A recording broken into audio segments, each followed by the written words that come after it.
Physical contact is the most powerful way that we flirt, and it is essential to building connections on the dates you're having. Because if a woman's ever going to be intimate with you, she needs to imagine touching you and feeling close to you. And this is something that really challenges a lot of men. They have a hard time knowing, when should I touch somebody? Is it appropriate? How do I do it? And how do I do it in a way that doesn't scare somebody off or get me slapped or creep them out? So today what I want to do is break down from A to Z how you should start thinking about touching a woman, how you kind of navigate that well and adjust accordingly, and all the way up to leading towards a kiss.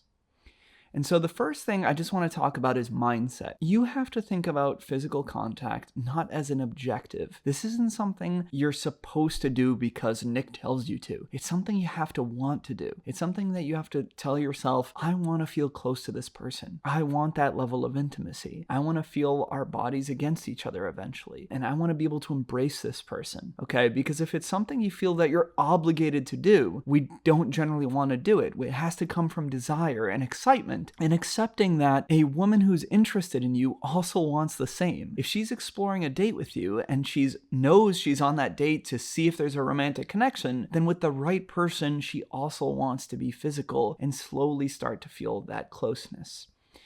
Okay, now, you have to set yourself up to be able to touch more easily and make it natural. And I did another video before on how important getting physically close to somebody is for building that kind of intimate connection and also making it easier to touch. So if you're on a date and you're just sitting across from each other the entire time, it's going to be insanely difficult. So I think it's much better to kind of do activities where at some point you can get up, you can move around, you can walk through an art museum, you can go for a hike, you can play bowling together, you can sit down somewhere on a park bench or on the beach, just so that you're not kind of that interview style setup the entire time. And if you are in a coffee shop or restaurant or something like that, try to pick seating that allows you to be close. So you choose booths, couches at a coffee shop, you're at a bar counter where you guys sit next to each other, or eventually commit to pulling up your chair next to that person and just saying something like, hey, can you move over for a second? I actually want to get to know you a bit better, and I hate the kind of interview style thing. And if you own that, most people are cool with it, and many women have told me, including my own wife, it was really cool that we had a good date where we actually got close and it felt like we could open up more to each other and be more personal. It didn't keep that distance the entire time where then you're like, how do I touch this person? And it feels so cold between each other. It feels a lot warmer and more natural. And from there, what I want to talk about is when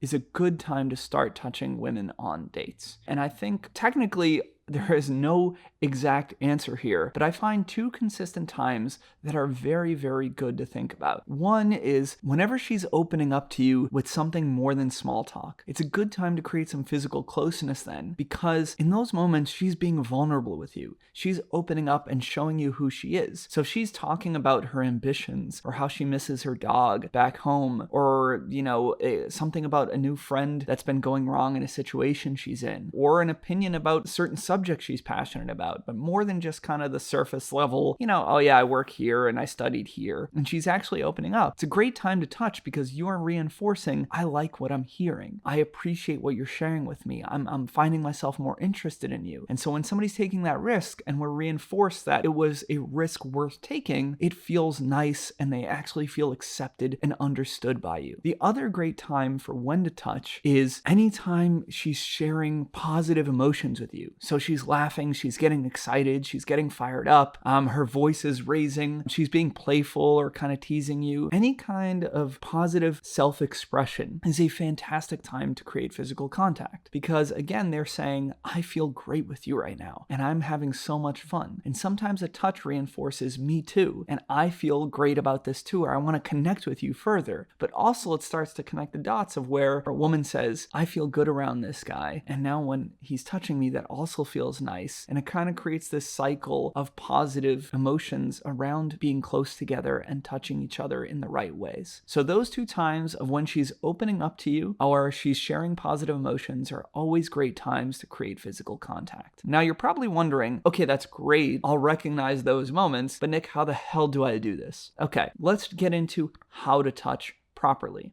And we're going to break this into 3 levels, kind of low level touching, medium level touching, and high level touching on kind of an intimacy scale. And so the way that you want to think about touching on a date is kind of progressive. If you just go from like 0 to 60, where you're like hanging out and suddenly you go to kiss her, it feels so abrupt. And that's what a lot of men do, is they're afraid to touch on a date, and then they try to go for a kiss at the end, and it's just so sudden, and it's so out of the blue, and she hasn't warmed up to physical contact and gotten even a little aroused or comfortable, and it really feels intense out of nowhere. So what we want to do is progressively dial our touch up, and along the way making sure that she's feeling good and kind of reading her body language, which we'll talk about in a minute. But to start, let's begin with low level touching. The way that I think of low level touching is kind of any way that we would touch a friend of ours or a colleague. So generally, I think the safest locations are kind of on the shoulder down to the elbow. If you were like talking to a friend and you're like, hey man, that's awesome, I'm so excited for you, it wouldn't feel weird. If you needed to get by somebody in Starbucks to go to the bathroom, you could tap them on the shoulder or on the arm and they'll get by you. That's why I think also in that same level are hugs, handshakes, high fives.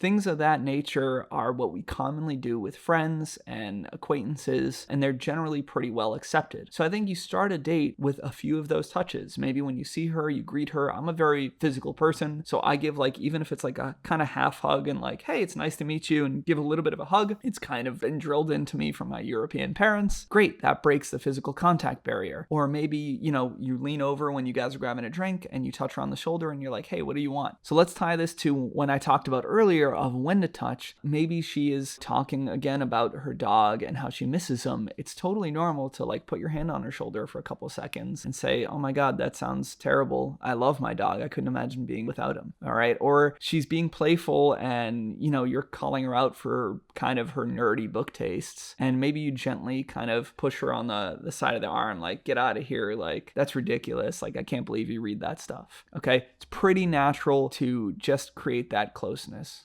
Anything that's pretty casual like that is going to be generally well received and at least initiate the touch. From there, if you are able to do that a few times and they go well, which again we'll talk about in a minute, then you can move up to kind of medium level touching. And this is where I start to think about touches that cross over from what you do to a friend to where you would probably not do to your other male friends. And generally, I find that to be more on the elbow down to like the fingertips or the back of the hands, anywhere on the back, whether it's the top of the back or the kind of lower small of the back, and anywhere on the sides of the body or kind of sides or tops of the legs. So let me recap again. Elbow down to the back of the fingertips, anywhere on the back, anywhere on the sides, including the sides of the legs and the tops of the legs. If I was hanging out with my friend, I wouldn't put my hand on his knee or on his leg and say, how you doing, man? It's going to feel more than a platonic gesture. If I was shooting pool and we were kind of being a little playful and I'm next to her, I might nudge her on the side or the side of the hip if she was like wrecking me in a game of pool. If we were ordering food, instead of earlier where I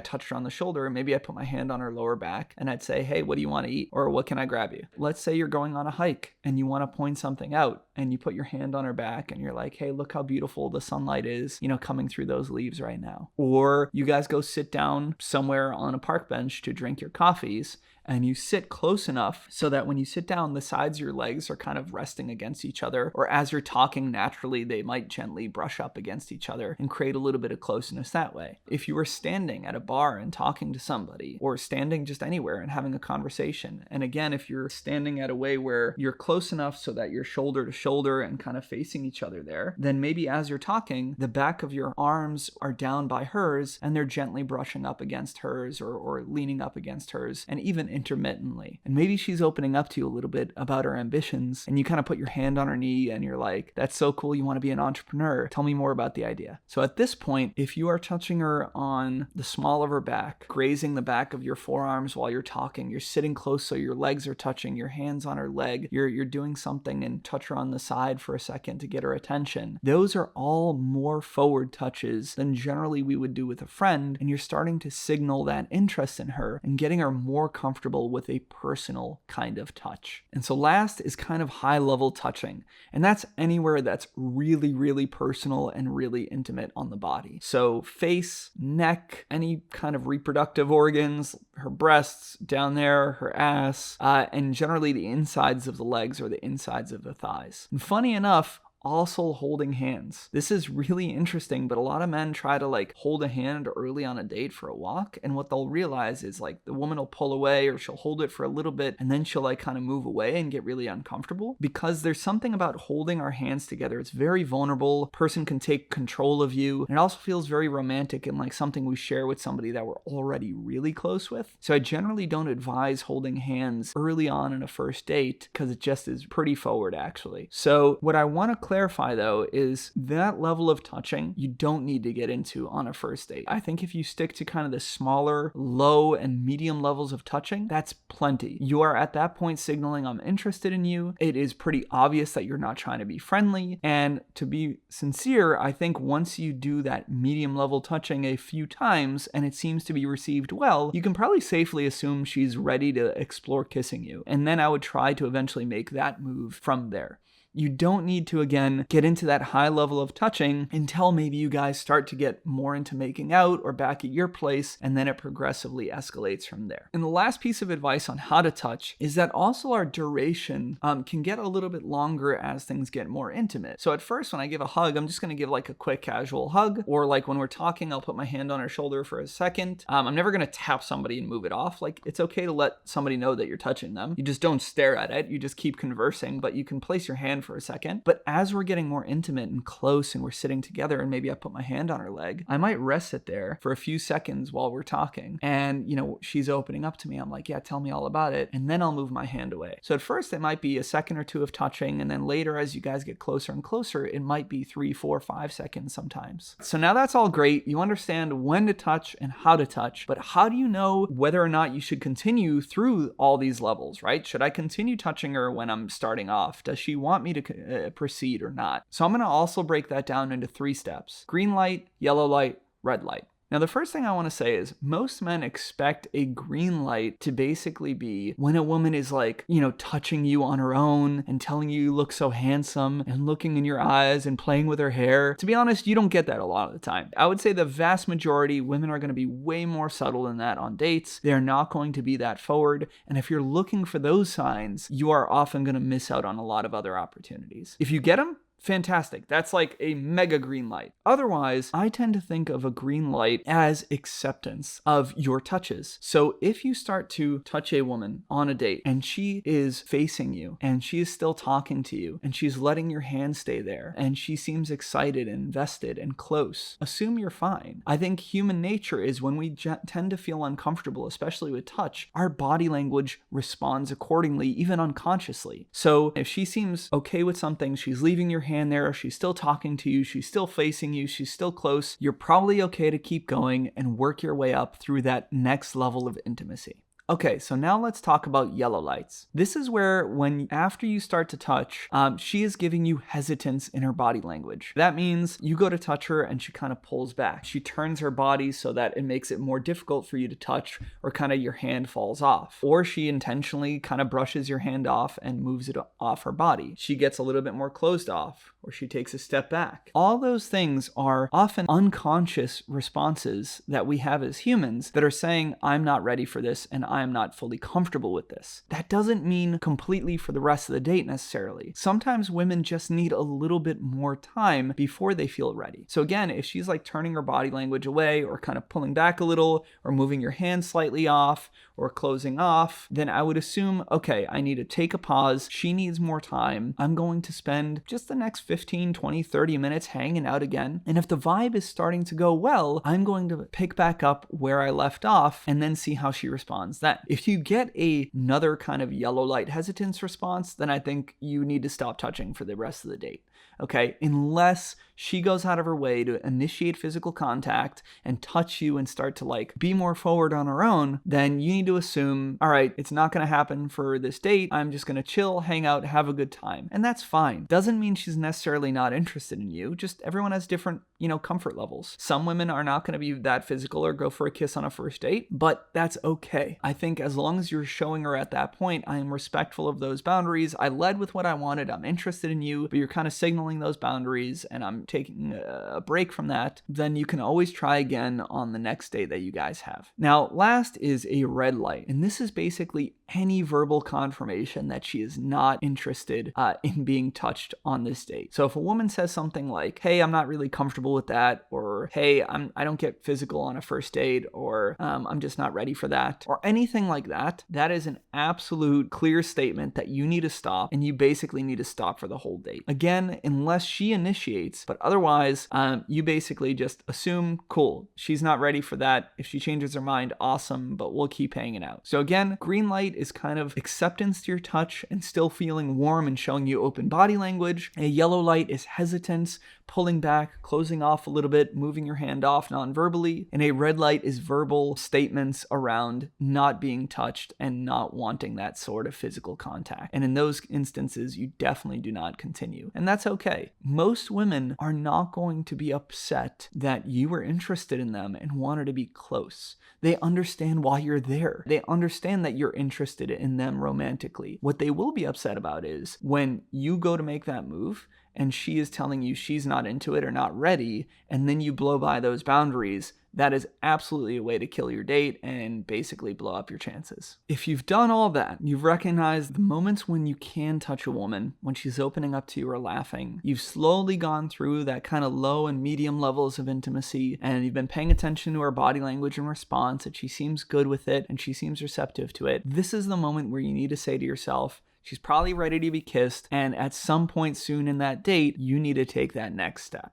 But we're going to be talking about that on our next video of how to kiss a woman on the first date. So for now, I just want you guys to reflect on the lessons here. If you have a date coming up and you're not used to kind of practicing these things, start with that. Just get comfortable being a little close, initiating some physical contact, and getting a little bit more consistent with it. And I promise you, that one change is going to create so much more attraction, so much more closeness on a date, and allow women to see you as an intimate prospect. Because the whole point of this physical contact is to flirt, to show somebody I'm interested in you and I want something here. And if they are receiving that and they feel good by it, and maybe they even reciprocate it, then they are also admitting to you and to themselves, I'm into this for the same reasons, I'm feeling it too. And then that's where a sexual connection starts to blossom. So that's it for today, guys. I hope you really found these tips useful. Subscribe below. We're going to be putting out more detailed tips and advice on how to make the most of your connections with women and how to keep building your self-confidence.